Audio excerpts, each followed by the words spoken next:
Kind of talk to me a little bit actually on that note about the importance of first party data. Why are we seeing it become a more pressing issue as kind of time goes on? Well, it's a perfect storm right now between increased privacy and pushback from consumers and limits on platforms and devices. So cookies are third-party cookies are going away. Limits on mobile um, intelligence. Also, consumers want higher privacy or control over that. And then you're also seeing that brands want more ability to market to an individual. So all of those things coming together are creating this perfect storm where we're going back to old school CRM. Really, asking for permission to market to individuals, offering them something of value that they would be willing to let you do that. And it kind of comes down to being that simple.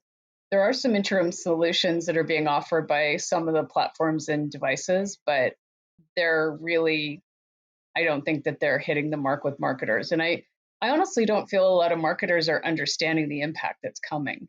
At least I don't see a lot of discussion around solution beyond just going back to old school sort of CRM and asking people for their permission to market to them and contact information. And so is a platform like the unified product, the Trufan product that's going to be coming out shortly, is that one of those innovative solutions? Like is part of the positioning with the company and the mess going to be educating marketers on the importance of first party data now that third party data is being taken away? Absolutely. So we are an advocate for not only collecting compliant first party data, but offering something of high value to those people that you're marketing to. And we're helping a lot of brands do that through campaigns.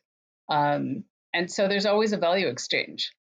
Whatever way that you want to land that as a brand, you're offering something of value, you're asking to market to those customers. I'm curious where you kind of land on with all the third party data kind of being restriction taken away.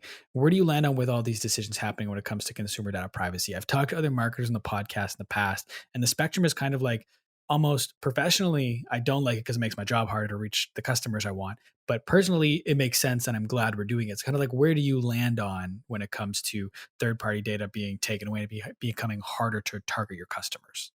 Yeah, I mean, marketers are consumers too, so we want it both ways, right? But I would say that it's an exciting opportunity, I think, for a lot of marketers to just get very smart again about real customer relationship marketing, to really understand your customers. Are you offering something of value to them? Are you being clear about the fact that you are collecting their data and that you will be marketing to them again? Are you giving them real ways to opt out of that marketing if they decide they don't want to? And so I think, it's a great opportunity for marketers that have not yet gone down that path, who've basically been sort of in the, you know, social or digital marketing ads world where they just keep slamming and slamming with interest-based ads or digital performance ads and go down and do some real CRM, like really go down that path to understand what you need to do to understand your customers and to give them something of value. So it's going to put a bigger emphasis on brand. Brand, and also I would say, looking holistically at your customer and at your marketing and really being purposeful about what you're putting out there versus, you know, slamming hundreds, maybe thousands of digital ads at someone.